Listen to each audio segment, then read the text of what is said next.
ঝিনাইদহে মাত্র ৩০% ধান কাটার কাজ শেষ হয়েছে। বৈরী আবহাওয়ার মধ্যেই তড়িঘড়ি করে ধান ঘরে তোলায় ব্যস্ত সময় পার করছেন কৃষকরা।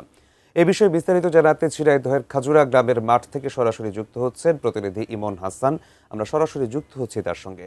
ইমন, ধান কাটার কাজ প্রায় ৩০% শেষ হয়েছে, কিন্তু বৈরী আবহাওয়ার কারণে আসলে ধান কাটার কাজের ক্ষেত্রে যথেষ্ট বেগ পেতে হচ্ছে কৃষকদের। সর্বশেষ কি তথ্য আপনি আমাদেরকে জানাবেন?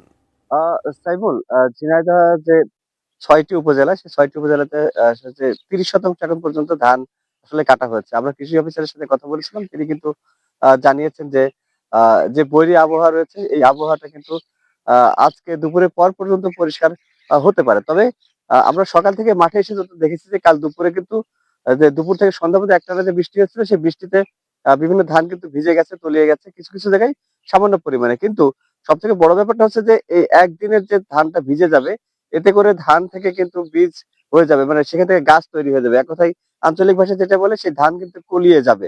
তো সব মিলিয়ে কৃষকরা এই মুহূর্তে এই যে ওয়েদার আছে, এখানে গুড়ি, গুড়ি বৃষ্টিও কিন্তু পড়ছে। ইতিমধ্যে এখন কিন্তু আমরা বৃষ্টি পাচ্ছি। তো এখন যদি ধানটা ভিজে যায়, সেক্ষেত্রে ভিজের যে বিচেলি হয় আর অর্থাৎ ধানের যে নাড়া, সেটাও কিন্তু তারা বিক্রি করেন। এখান থেকে একটা ভালো অ্যামাউন্টের টাকা তারা কিন্তু পেয়ে থাকেন।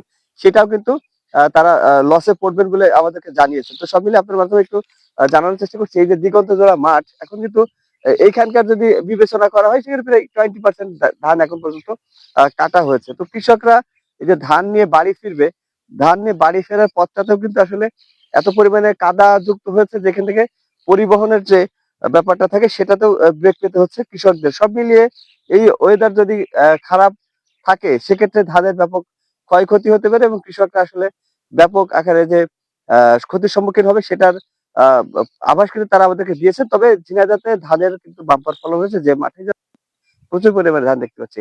এই ছিল আমার কাছে সাইমুল।